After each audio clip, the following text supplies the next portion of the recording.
Part 1. You'll hear a man calling a catering company. First, you have some time to look at questions 1 to 5.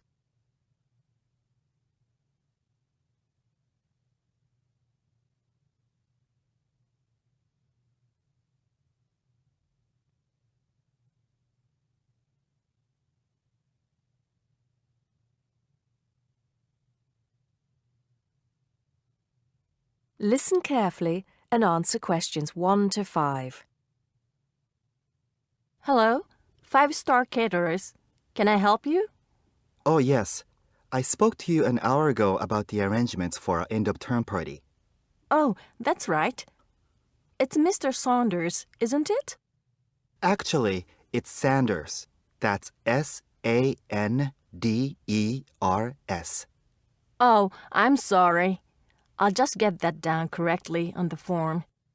Okay, Mr. Sanders, sorry about that. No problem. Well, I've got the details you asked for, so I thought I should call you back quickly and book. Good. Let's fill in the form, shall we? Great. First of all, can you give me a telephone number? Somewhere where you can be contacted during the day. Yes, it's 445-6786. 445-6786. Okay. And do you have a number where you can be contacted outside of office hours? Well, I'm at work till late in the evening, so use the same number, and if I'm not there, you can leave a message. Thanks. I'll make a note of that. And how many guests shall I put down? Okay, that's changed. So instead of the figure I gave you before of 85, it's now only 50. It's much lower, I'm afraid, because a lot of people can't make that date. That's not a problem. Can you remind me of the date we'd set? Yes, it's the 25th of June. Okay, that's fine. Before you hear the rest of the conversation, you have some time to look at questions 6 to 10.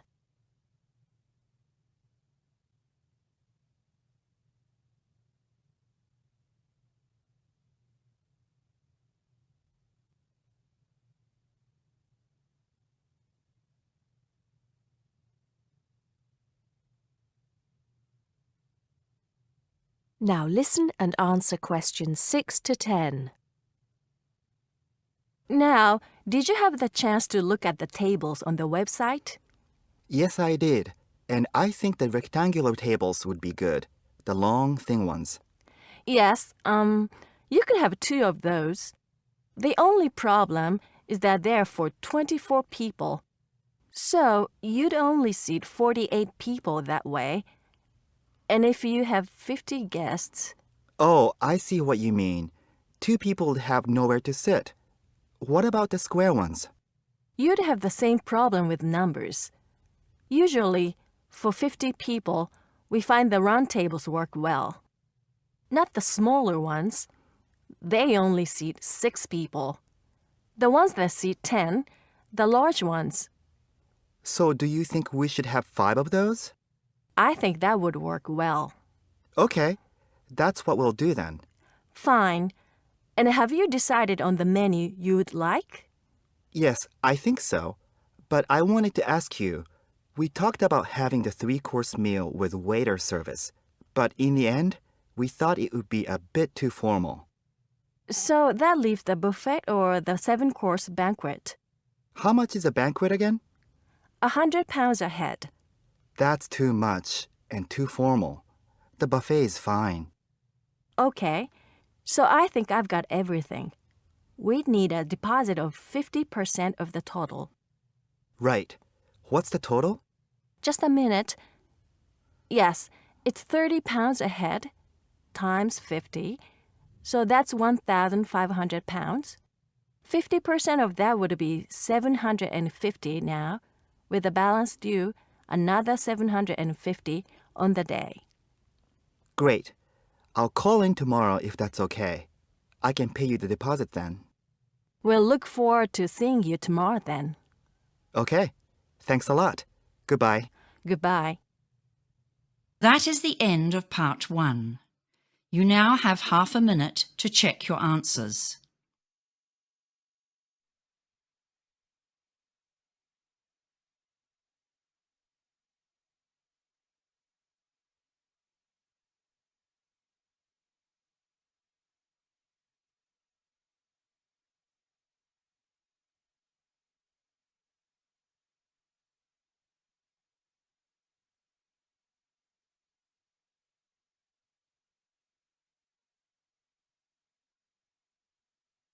Now turn to part 2. Part 2. You'll hear a guide talking to a group of tourists about Buckingham Palace. First, you have some time to look at questions 11 to 17.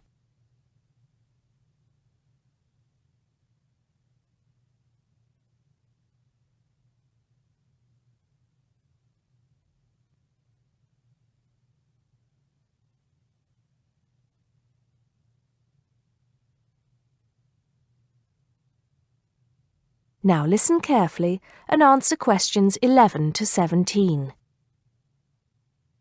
Now, of course, Buckingham Palace is instantly recognisable to millions of people around the world. As we pass the palace, I'd like to tell you a few things about the history of this famous building. We think the first house was built here around 1624. In 1674, that house burned down and a new one was built, called Arlington House after its owner, the first Earl of Arlington. Then, in 1703, the first Duke of Buckingham changed the design of the house and the name. It was then known as Buckingham House. The building we see in front of us now has undergone many changes since it was first built. The east front, which is the part we see from the road, was added as part of the work done by Queen Victoria and was completed in 1850. But the palace has remained pretty much unchanged for nearly 100 years. The last major changes to the structure were made by King George V, who, in 1913, had the east front redesigned as a backdrop to the large memorial to Queen Victoria, which had just been placed outside the palace gates. Since then, only minor changes have been made. I should point out, though, that the palace was bombed 7 times during the Second World War, most seriously in 1940, when the palace's chapel was destroyed. Today, of course, it is the home of the royal family, but that wasn't always the case, although they did own most of the land it was built on. It was George IV who turned it into a palace, doubling its size when he became king in 1820. He had inherited it from his father, King George III, who, in 1761, had become the first royal owner of the building, though it was still not used as the home of the royal family, just as a private home for Queen Charlotte. It was known as the Queen's House at that time. King William IV finished the work after his brother, George IV, died. But King William never moved into the palace.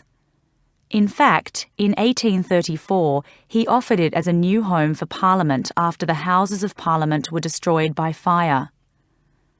The offer was not accepted, though, and in 1837, when Victoria became Queen, the house became the main royal residence in London. However, Victoria and her husband, Prince Albert, found the house too small, so they carried out building work to further enlarge it. This included building the east front, which I've already mentioned as the part we are looking at now. Victoria was also responsible for moving the Marble Arch, built as a part of the palace itself in the 1820s, to where it stands today, separate from the palace on the corner of Hyde Park. For 20 years or so, the palace was often the setting for huge banquets, dances, and musical performances. This period lasted until Prince Albert died in 1861, after which Victoria spent very little time there, and the palace was hardly ever used.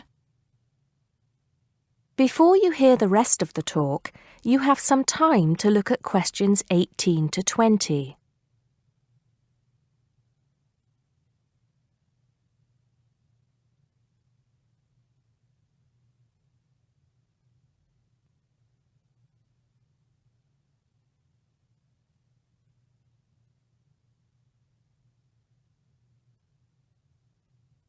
Now listen and answer questions 18 to 20.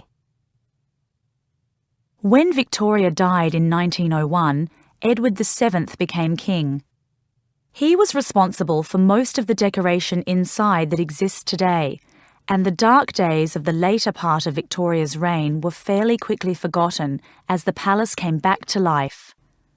The palace has been in continual use by the British royal family ever since. A lot of people ask me if they can visit the palace. One way is if you're lucky enough to be invited to one of the 3 garden parties usually held every year. As many as 8,000 people attend these, although most of them do not get to meet any members of the royal family, and they don't see much of the inside of the palace. The garden is, however, quite spectacular, and it is the largest private garden in London, with an artificial lake, 30 different species of bird, and over 350 different wild flowers, some of which are extremely rare. Inside the palace, there are 240 bedrooms, 92 offices, and 78 bathrooms. There are also 19 staterooms, which are used for official engagements and ceremonies.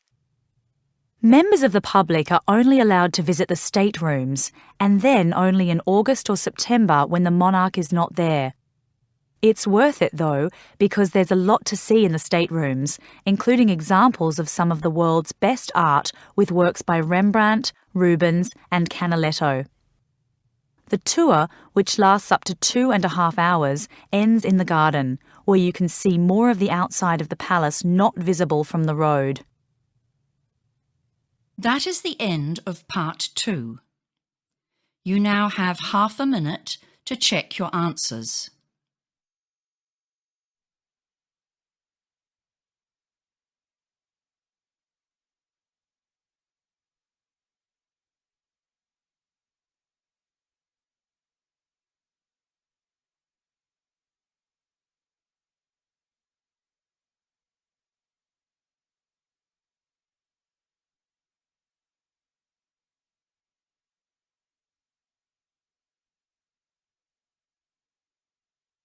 Now turn to part 3.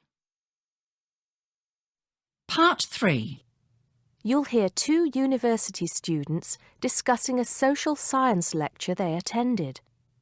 First, you have some time to look at questions 21 to 24.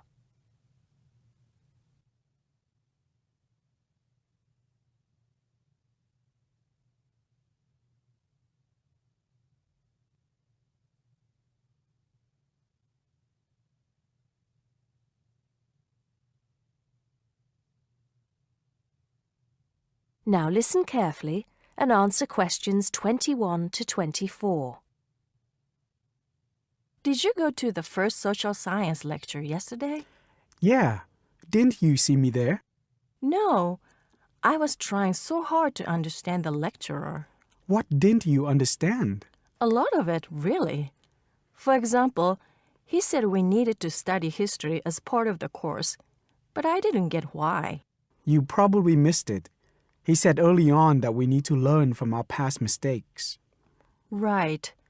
But he also said we need to put ourselves in the place of our ancestors.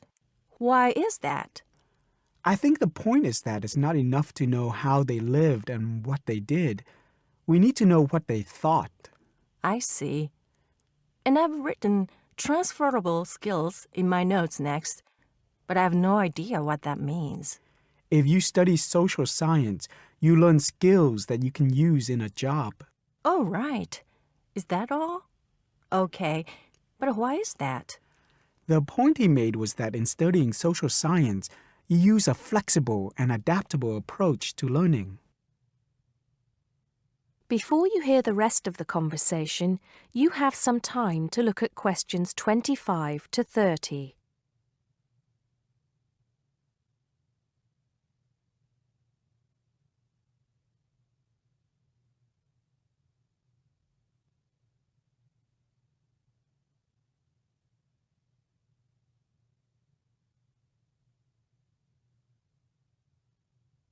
Now listen and answer questions 25 to 30. He also kept mentioning all the other subjects we will need to study as part of the course. I didn't write them all down, did you? Some of them. I think I can make sense of my notes. The first one was anthropology, which he said would cover prehistory and archaeology as well. Okay. Then there's economics. I wrote down that this was not meant to mean that we will spend all our time looking at economic theory, but more that we need to see how humans behave. That's good. I don't think I could handle economic theory. He said something about education too, didn't he?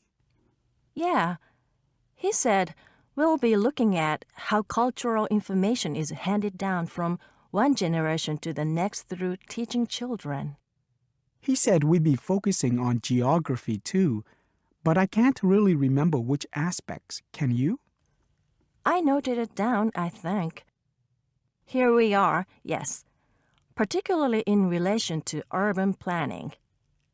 It's law that I got confused about. I didn't understand why he linked that to economics.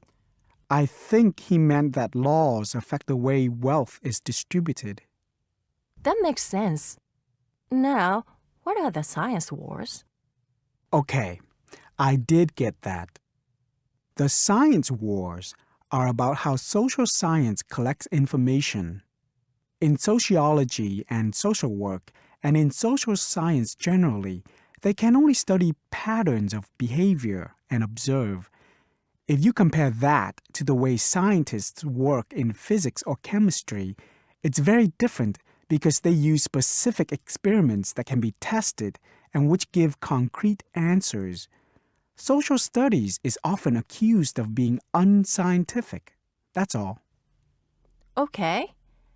But it still looks like a good course, doesn't it? You don't have any regrets, do you? None at all. I'm looking forward to it. That is the end of part 3. You now have half a minute to check your answers.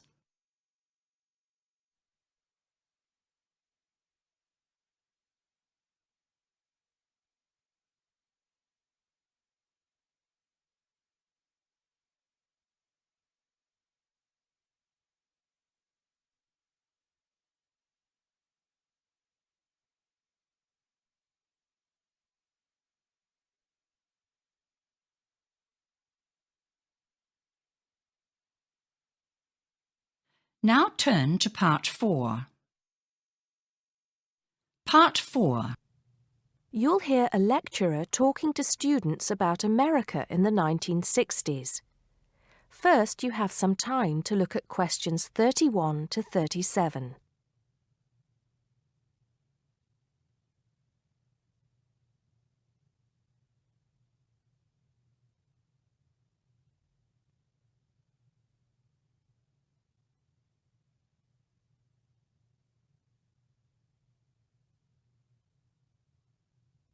Now listen carefully and answer questions 31 to 37. We begin our examination of America in the 1960s with the usual caution. There is no sense in trying to understand any decade without looking at what came before. Those of you who still have outstanding coursework on the 1950s would do well to complete it now, if for no other reason than it will help make sense of the next series of lectures. But we must press on, and I'd like to begin my talk about the 60s with a reference to one of those things that came before, the post-war baby boom. With the end of the Second World War in 1945, there began in the USA an era of perceived prosperity and security. In short, people started to feel that the world was a much better and safer place to bring up children.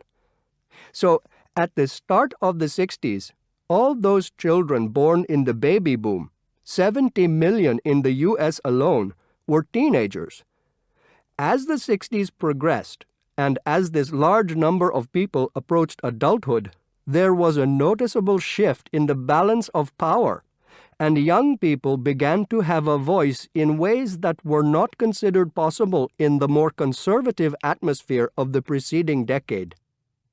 Things were moving forward at a rapid pace. The literature of the time brought out all the taboos. Everything was covered, such as race in, for example, the book To Kill a Mockingbird. The role of women changed, and equality for women, well, let's just say that once certain books were published, women were no longer going to be satisfied with their roles as devoted wives and mothers.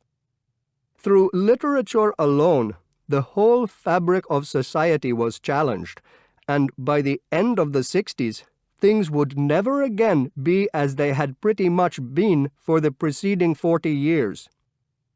It was a decade of protest, civil rights protests, feminism, the rights of minorities, the Vietnam War. All these causes led to peaceful and not so peaceful protests on college campuses and elsewhere. People had been given freedom of speech and they were going to use it. The crime rate rose to 9 times what it was in the 50s, as respect for the old order faded away. But it was also a time of great development.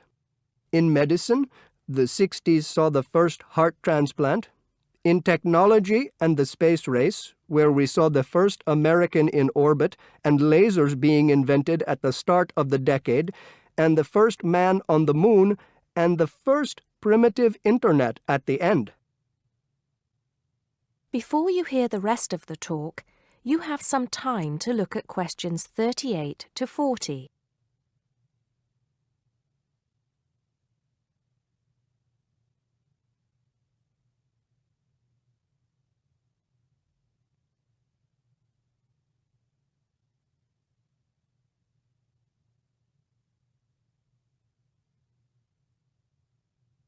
Now listen and answer questions 38 to 40. None of this, good or bad, might have happened if things in 1962 had gone slightly differently. On October 16th, President John F. Kennedy met with his closest advisors at the White House.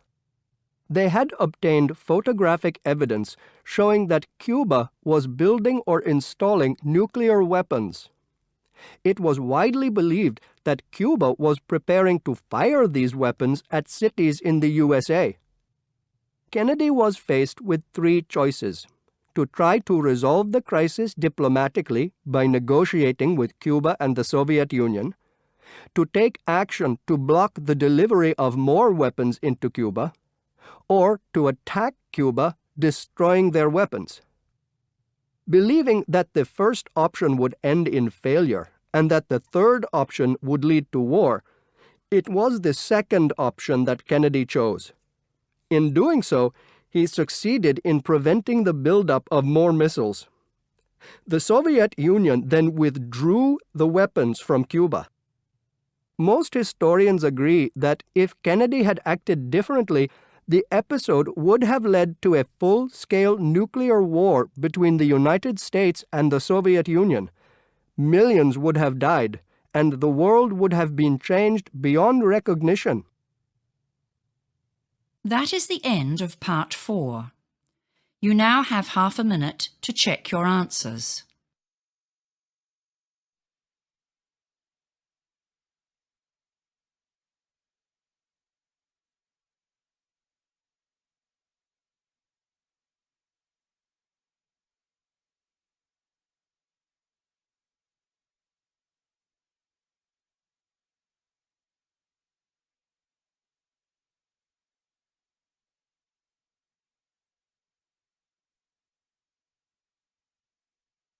That is the end of the listening test. You now have 10 minutes to transfer your answers.